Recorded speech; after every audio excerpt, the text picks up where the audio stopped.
అందరికీ నమస్తే. నేను మీ శివారెడ్డి కంచర్ల. ఈరోజు మన తెలంగాణ జాగృతి అధ్యక్షురాలు కల్వకుంట్ల కవితక్క గురించి జగ్గారెడ్డి కొన్ని కామెంట్ చేయడం జరిగింది.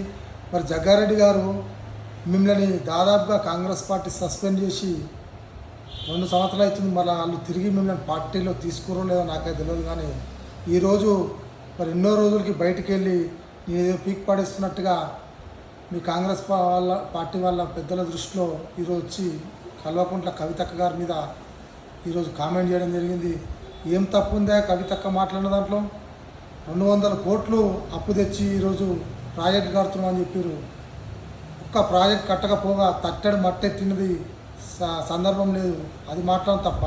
అదేవిధంగా కమిషన్లు కోసం మీరు ముందస్తు బిల్లు ఇస్తారు. ఎవరైనా కానీ పని చేసిన తర్వాత బిల్స్ తీసుకోమంటారు. మా బీఆర్ఎస్ ప్రభుత్వంలో 10 ఏళ్ల పాలనలో పని చేసిన తర్వాత బిల్స్ తీసుకోమని చెప్పి కేసీఆర్ గారు చెప్పడం జరిగింది.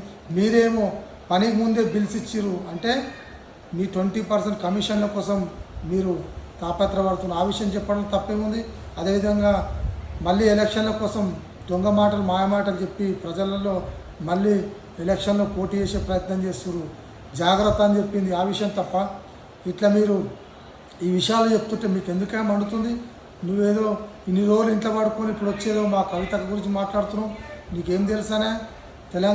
ఉమ్మడి ఆంధ్రప్రదేశ్ ఉన్నప్పుడు తెలంగాణ ఉద్యమంలో కవితక్క కీలక పాత్ర పోషించింది.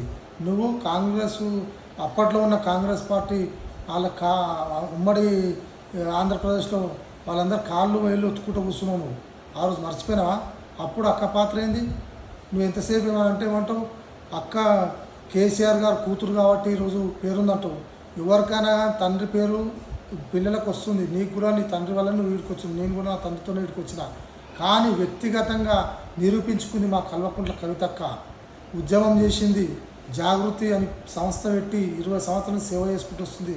పేద బడుగు బలహీన వర్గాలకు పార్టీలకు అతీతంగా కులాలకు అతీతంగా ఈరోజు సేవ చేసుకుంటూ వస్తుంది. నువ్వేం చేసినావు పోయి? నీ కాంట్రిబ్యూషన్ ఏముంది ప్రజలలో? ఏం లేదు. కావాల్సిందిగా అనవసరంగా నువ్వు ఈరోజు రెచ్చగొట్టే మాటలు మాట్లాడినావు. నువ్వు క్షమాపణ చెప్పాలి. అదేవిధంగా ఒక ఆడదని మాట్లాడినావు. నీ ఇంట్లో ఆడలు లేరా? ఓ తల్లికి పుట్టినావు. నువ్వు ఆడదానికి నువ్వు పుట్టింది. నీ ఇంట్లో బిడ్డ ఉంది, నీ భార్య ఉంది. మరి ఆడదని మాట్లాడవచ్చా? అదేనా నీ సంస్కారం? ప్రజలు ఇవన్నీ గమనిస్తున్నారు.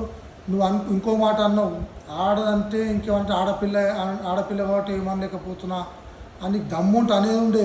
ఆడపిల్ల అంటున్నావు కదా, అనేది ఉండే, ఏమనేది ఉండే అన్న తర్వాత నీ సంగతి ఏందో తెలుస్తుండే. జాగృతి కార్యకర్తలు మరి అదేవిధంగా తెలంగాణలో ఉన్న మహిళా సమాజం అని చెప్పి సందర్భంగా హెచ్చరిస్తూ, నిన్ను ఒకవేళ అని ఉంటే బిడ్డ నిన్ను మాత్రం తెలంగాణ జాగృతి మరియు అదేవిధంగా తెలంగాణలో ఉన్న ఆడబిడ్డలందరూ కూడా నిన్ను తరిమి కొట్టి కవితక్క కాళ్ళ మీద పడిస్తూ నిన్ను గుంజుకోవచ్చు అని చెప్పి సందర్భంగా తెలియజేస్తూ, మరి అదేవిధంగా ఇలాంటి పిచ్చి మాటలు బంద్ చేసి కరెక్ట్గా ప్రజలకు సేవ చేసే ఆలోచనలో ఉండాలని చెప్పి సందర్భంగా హెచ్చరిస్తూ, మరి అదేవిధంగా ఎంతసేపు కేసీఆర్ గారితో పోల్చుకుంటారు మీరు? కేసీఆర్ గారికి మీకు కొంతనేడా?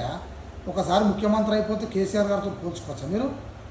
కేసీఆర్ గారితో మీరు పోల్చుకోవాలంటే 10 జన్మలు ఎత్తినా కానీ మీరు కేసీఆర్ గారితో మీరు పోల్చుకోలేరని చెప్పి ఈ సందర్భంగా తెలియజేస్తూ, మరి మళ్ళీసారి ఇటువంటి నీకు ఒకవేళ పదవులు కావాలి, మీ కాంగ్రెస్ పార్టీ వాళ్ళు మాట్లాడమని స్క్రిప్ట్ ఇస్తే మాట్లాడంటే ఇట్లా వేరే విషయాలలో రాజకీయంగా ఎదుర్కొని ఉంటే, అంతేగాని వ్యక్తిగతంగా ఈ రకంగా దూషిస్తే మాత్రం ఊరుకోమని చెప్పి సందర్భంగా హెచ్చరిస్తూ, ఖబర్దార్ జగ్గారెడ్డి.